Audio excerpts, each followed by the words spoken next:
సార్వత్రిక ఎన్నికల నేపథ్యంలో ఆంధ్రప్రదేశ్లో పోలింగ్ రోజు కొన్ని ప్రాంతాలలో గొడవలు జరిగినటువంటి నేపథ్యంలో, అలాగే ఈవీఎంలను ధ్వంసం చేసినటువంటి నేపథ్యంలో కొన్ని వీవీప్యాడ్లలో ఉన్నటువంటి స్లిప్పులు బయటకు వచ్చాయి.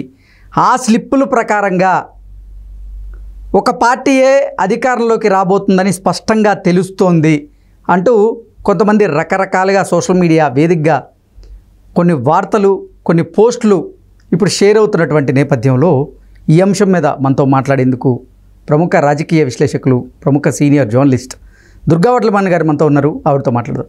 దుర్గా, నమస్తే అండి. నమస్తే. ఆంధ్రప్రదేశ్లో సార్వత్రిక ఎన్నికలకు పోలింగ్ జరిగిన రోజు కొన్ని ప్రాంతాలలో, అవి కూడా సమస్యాత్మక ప్రాంతాలు ఏవైతే ఉన్నాయో అక్కడ చెదురుమదురు ఘటనలు అయితే జరిగాయి. కొంతమంది ఈవీఎంలను ధ్వంసం చేసేటువంటి ప్రయత్నం చేశారు. అందులో భాగంగానే వీవీప్యాడ్లో ఉన్నటువంటి కొన్ని స్లిప్పులు కూడా బయటపడ్డాయి. ఆ స్లిప్పుల ప్రకారంగా కూటమికే ఎక్కువ ఓట్లు పడినట్లుగా, కూటమే అధికారంలోకి రాబోతున్నట్లుగా కొన్ని వార్తలు అయితే ఇప్పుడు సోషల్ మీడియా వేదికగా చక్కర్లు కొడుతూ ఉన్నాయి. దీని మీద మీ విశ్లేషణ ఏంటి? ఇప్పుడు ఈవీఎంను బద్దలు కొట్టినా కొట్టకపోయినా కూడా ప్రజల నాడైతే మనకు తెలిసింది. ఆంధ్రప్రదేశ్ ప్రజలందరూ కూడా కూటమి వైపే ఉన్నారు అనేది మొదటి నుంచి మనకు అర్థమవుతూ వచ్చింది. అదంటే మీరు నేను చెప్పి కాదు, అక్కడ ఉండే పరిస్థితులు వాళ్ళని ఆ స్థితికి తీసుకొచ్చాయి. జగన్మోహన్ రెడ్డి ఏదైతే సంక్షేమం అన్నాడో, సంక్షేమం వైపు ప్రజలు పట్టించుకోలే. సంక్షేమం ఎలాగో వస్తుంది, ఏ ప్రభుత్వం ఉన్నా సంక్షేమాలు వస్తాయి, కానీ అభివృద్ధి కనిపించలేదు. ముందు రోడ్లు సరిగా లేవు. ఫస్ట్ బేసిక్ నీడ్స్ ఏవైతే ఉన్నాయో, మీకు రాయలసీమ జిల్లాలోనే తాగునీటి సమస్య. కాబట్టి ప్రజలు ఒక మైండ్ సెట్ తోటి ఉన్నారు వాళ్ళు. అవన్నీ చూసుకున్నాకే కూటమిగా ఏర్పడ్డారు కూడా. ఎందుకంటే తెలుగుదేశంతో జనసేన కలిసినా లేకపోతే బీజేపీ కలిసినా ఊరికే కలవలేదు. అక్కడ పరిస్థితులు అవగాహన చేసుకుని జగన్మోహన్ రెడ్డిని ఎలాగైనా ఇంటికి పంపించాలని ఒక పక్క అయితే, ఇంకో పక్క ప్రజల నాడి పట్టుకున్నారు అందరూ. ప్రజల్లో వ్యతిరేకత ఉంది వైసీపీ మీద. So this is the right time to have an alliance అని చెప్పి వాళ్ళు ఒక కూటమిగా ఏర్పడ్డారు. కాబట్టి వాళ్ళు ముందుగా ప్రజల నాడి తెలుసుకోకుండా తెలుగుదేశంతో కలవలేదు. ఇంకో పక్క ప్రజలు కూడా చంద్రబాబు నాయుడు కావాలని ఈసారి ఎందుకు కోరుకున్నారంటే, గతంలో చంద్రబాబు నాయుడు పరిపాలన వాళ్ళు చూశారు, హైదరాబాద్ అభివృద్ధి చెందిన విధానం చూశారు. ఈ రకంగా మనకి అంటే ఒక్కసారి ఒక ఛాన్స్ అని జగన్మోహన్ రెడ్డి అడగడం, వాళ్ళు తెలియకో తెలుసో వాళ్ళు తప్పిదం చేశారు. 5 ఏళ్ళు వాళ్ళు అనుభవించారు. కాబట్టి ఇంకా మనకి ఈ ప్రభుత్వంతో మనకి పని లేదు, ఈ జగన్మోహన్ రెడ్డి మనకు చేసేదేం లేదు అని అర్థమయ్యాక వాళ్ళు తెలుగుదేశం, ముఖ్యంగా చంద్రబాబు నాయుడు కావాలని వాళ్ళు కోరుకున్నారు. అయితే ఈ ఈవీఎం ప్యాడ్లు ఏంటి గోల అంటే, ఇప్పుడు ఎప్పుడైతే వైసీపీకి ఓడిపోతామని తెలిసిందో వాళ్ళు ఎక్కడికక్కడ అరాచకాలు చేయాలని ట్రై చేశారు. మనకు తెలుసు అది. చాలా చోట్ల గందరగోళం సృష్టించారు, గొడవలు సృష్టించాలని చూశారు. తర్వాత ఈవీఎంలు బద్దలు కొట్టిన విషయం మనం నిన్నను బయటకు వచ్చింది మనకి. అయితే ఇది ఇంతకు ముందు ఎందుకు బయటికి రాలేదు, ఇప్పుడే ఎందుకు వచ్చింది, ఇవన్నీ కూడా మనం మాట్లాడుకున్నాం. ఎందుకంటే అసలు ఎలక్షన్ తర్వాత ఎప్పుడు గందరగోళాలు మనం చూడలేదు, ఎలక్షన్ తర్వాత హింసాకాండ మనం చూడలేదు. ఏదైనా అంటే బిఫోర్ ఎలక్షన్ ఉంటాయి, ఎలక్షన్ రోజు చెదురుమదురు సంఘటనలు జరుగుతాయి, అంతవరకే. కానీ విచిత్రంగా ఈసారి ఆంధ్రప్రదేశ్లో ఎక్కడా లేని విధంగా మనకి ఈ రకంగా హింస అనేది జరగడం, తర్వాత ఈ ఈవీఎంలు అనేది ఆ రోజు మాచర్లలో ఇలా జరగడం, దానికి పిన్నెల్లి సోదరులు కారణం కావడం, ముఖ్యంగా స్లిప్పులు ఏవైతే బయటకు వచ్చాయో అందులో ఎక్కువ శాతం తెలుగుదేశానికి పోలయ్యాయని కనిపించటం, ఇవన్నీ కలిపి అసలు ఈ తెలుగుదేశం వైపే ప్రజలు మొగ్గు చూపారు అనేదానికి ఏదో ఒక చిన్న తార్కాణం అంతే. ఎందుకంటే ఇవి లేకపోయినా అందరికీ తెలుసు తెలుగుదేశమే వస్తుంది, తెలుగుదేశానికే ప్రజలు వేశారు అని. కాకపోతే మనకి ఇలాంటివి ఏంటంటే, అగో వాళ్ళు అనుకున్నది కరెక్టు, లేకపోతే ప్రతిపక్షం అనుకున్నది కరెక్టు, అధికార పక్షం చెప్పింది తప్పు అనేదానికి మనం ఇదొక ఉదాహరణగా చెప్పుకుంటాం.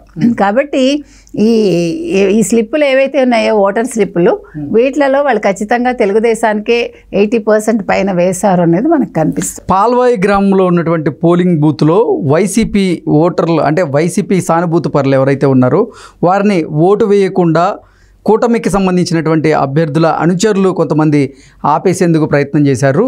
అందుకే పిన్నెల్లి రామకృష్ణారెడ్డి ఆ పాల్వాయి బూత్లో ఉన్నటువంటి ఈ ఈవీఎంను ధ్వంసం చేసేటువంటి ప్రయత్నం చేశారు అంటూ కూడా ఇప్పుడు వైకాపా నాయకులు దాన్ని సమర్థించుకునేటువంటి పనిలో ఉన్నారు. దాన్ని ఎలా చూడొచ్చు?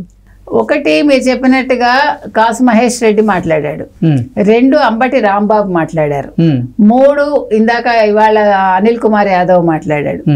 అంటే వైకాపా నాయకులందరూ కూడా అదే మాట్లాడుతున్నారు. కేవలం ఈ ఒక్క ప్రాంతంలోనే కాదు, అనంతపురం జిల్లాలో కానీ లేకపోతే గుంటూరు జిల్లాల్లో కొన్ని ప్రాంతాల్లో జరిగిన ఘటనలు కానీ వీటికి ఉదాహరణగా వాళ్ళు తీసుకుంటూ చెప్తూ ఉన్నారు. సో మనం అసలు వాళ్ళ కమెంట్స్ని ఎలా చూడొచ్చు? దానికే చెప్తున్నానండి. ఇప్పుడు సరే, ఇప్పుడు ఈ సంఘటన బయటకు వచ్చింది కదా, ఇది ఎవరు తీసుకొచ్చారో మనకు తెలియదు. ఓకే, ఆ లోపల బూత్లో ఉండే అధికారులు బయటకు రిలీజ్ చేశారా? ఎన్నికల కమిషన్ మేము రిలీజ్ చేయలేదని చెప్తోంది ఇవాళ. కాబట్టి ఎవరు రిలీజ్ చేసినా అది వాస్తవం కదా, నెంబర్ 1. నెంబర్ 2, మీరు చెప్పినట్టుగా మిగతా చోట్ల జరిగింది అనేది వీళ్ళ వాదన.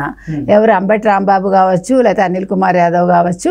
మీరు ఇంకోటి ఏమన్నారు, అతను అక్కడ ఏదో తెలుగుదేశం వాళ్ళు రిగ్గింగ్ చేస్తూ ఉంటే వీళ్ళు ఆపారు అంటున్నారు. సరే, దానికి ఎవిడెన్స్ చూపించండి. ఇప్పుడు అనిల్ కుమార్ యాదవ్ చెప్పిన దానికి, అంబటి రాంబాబు చెప్పిన దానికి మీరు ఎవిడెన్స్ చూపించండి. వాళ్ళని వీడియో రిలీజ్ చేయమనండి. ఎందుకంటే ఈవీఎం ధ్వంసానికి ముందు ఏదైతే గంటన్నరో రిగ్గింగ్ జరిగింది అంటున్నారు కదా, అది ఆపటం కోసం ఈయన వచ్చాడు అనేది ఒక వాదన. సరే, ఆ 1.5 అవర్ ఎంత ఉందో ఆ 1.5 మినిట్స్ది ఆ ఫుటేజ్ని రిలీజ్ చేయమనండి. కేంద్ర ఎన్నికల సంఘాన్ని రిక్వెస్ట్ చేయమనండి. ఇగో సార్, ఇది ఒకటే వచ్చింది, సరే ఇది ఎవరు ఇచ్చారు మీరు? కేంద్ర ఎన్నికల సంఘం అసలు ఏకపక్షంగా వ్యవహరిస్తుంది. కేంద్ర ఎన్నికల సంఘం మాకు అంటే వైసీపీకి అసలు సపోర్ట్ చేయడం లేదు, వారు కేవలం కూటమికే సపోర్ట్ చేస్తున్నారంటూ కూడా నిన్న అసలు వైకాపా నాయకులు దుమ్మెత్తిపోసేటువంటి ప్రయత్నం చేశారు కేంద్ర ఎన్నికల సంఘం మీద. దాన్ని ఎలా చూడొచ్చు?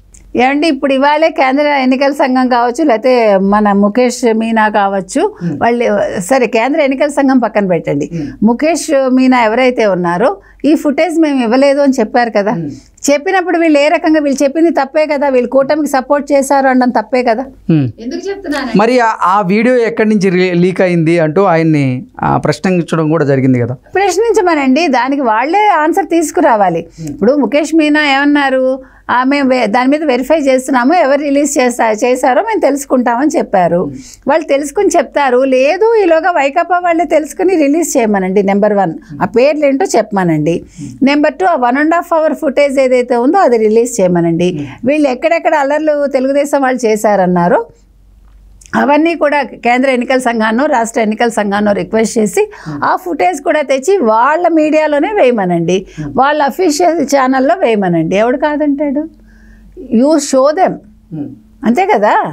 ఇందులో ఏమి వాస్తవాలు ఏవైతే ఉన్నాయో ఎవరైనా చెప్పాలండి. అది అధికార పక్షమైనా చెప్పచ్చు, ప్రతిపక్షమైనా చెప్పచ్చు. ఇంకొకటి, ఇప్పుడు అందరూ అధికారులందరూ వాళ్ళకే కొమ్ము కాశారు. ఎవరు ఈ కొత్తగా మార్చిన ఎస్పీలతో తెలుగుదేశానికి కొమ్ము కాశారు. సరేనబ్బా, కొమ్ము కాశారు. సిఎస్ ఎవరు? డీజీపీ. ఇప్పుడు ఏమన్నా డీజీపీ మాట వింటున్నాడా ఎవరిదైనా? డీజీపీ కూడా వాళ్ళతోటే ఉన్నాడు. ఇప్పుడు ఎవ్వరూ కూడా, నేను చెప్పేది ఏంటంటే, అసలు తెలుగుదేశానికే సపోర్ట్ చేస్తే మరి ఎన్నికలు సజావుగా జరగవు కదా. మీరు చెప్పినట్టుగా మరి మీ మాటే విని మొత్తం అంతా వేరే రకంగా ఉండేది. కాబట్టి మీరు చెప్పింది అబద్ధం అని తెలుస్తుంది. ఇంకో మాట ఏమన్నారు, ఇప్పుడు ఎవరైతే ఎస్ఐలు మార్చేశారో వాళ్ళ కులం వాళ్ళని తెచ్చుకున్నారు, కమ్మ వాళ్ళని తెచ్చుకున్నారు అంటున్నారు. ఒకళ్ళిద్దరు కమ్మవాళ్ళు ఉన్నంత మాత్రాన ఇప్పుడు నిజాయితీ ఆఫీసర్లు ఎవరున్నారో వెతికి వాళ్ళు వేసుకున్నారు. నిజాయితీ వాళ్ళు లేరని మీ సిఎస్ఏ చెప్పాడు. 5 కంటా లేరని చెప్పాడా సిఎస్ ఆ రోజు? సో అప్పుడు మీరు తెచ్చివ్వండి, వాళ్ళకి లిస్ట్ ఇవ్వండి, ఇగో పలానా వాళ్ళు ఉన్నారని. వాళ్ళు తప్పులు చేశారు కాబట్టి వాళ్ళని తీసి వీళ్ళని వేశారు. వీళ్ళని వేయటం వల్ల మాకు ఈ రకంగా జరిగింది అని మీరు అంటున్నారు. అంటే మీకు రిగ్గింగ్ చేసుకోవడానికి అవకాశం రాలేదా? ఒకవేళ వీళ్ళని వేసినా మరి మీరు చేశారు కదా, ఈవీఎం బద్దలు కొట్టారు కదా, దీనికి ఆన్సర్ మీరే ఇవ్వాలి. ఇంకోటి, వీళ్ళందరి వాయిస్లో ఎక్కడైనా తీవ్రత ఉందండి? ఇప్పుడు మాట్లాడిన వాళ్ళ 3 కావచ్చు, 4 కావచ్చు, వాళ్ళు గతంలో ప్రెస్ మీట్లో మాట్లాడిన దానికి ఇప్పుడు ప్రెస్ మీట్లో మాట్లాడిన దానికి ఎంత వ్యత్యాసం ఉంది? అంటే ఓటమి భయం స్పష్టంగా కనపడుతుంది అంటారా వాళ్ళలో? ఖచ్చితంగా. ఇప్పుడు సౌమ్యత ఎందుకు వచ్చిందండి? సౌమ్యత ఎందుకు వచ్చింది మీ వాయిస్లో? రండి అంటూ ఒక తీవ్రమైన పదజాలంతో మాట్లాడే వ్యక్తులు ఈరోజు ఎందుకు తగ్గారు? అంటే ఓటమి భయం తగ్గించిందా వాళ్ళని? వాళ్ళలో ఉండే అహంకారాన్ని దించిందా? 4వ తారీఖు చూద్దాం. ఓకే అండి, థ్యాంక్ యూ సో మచ్.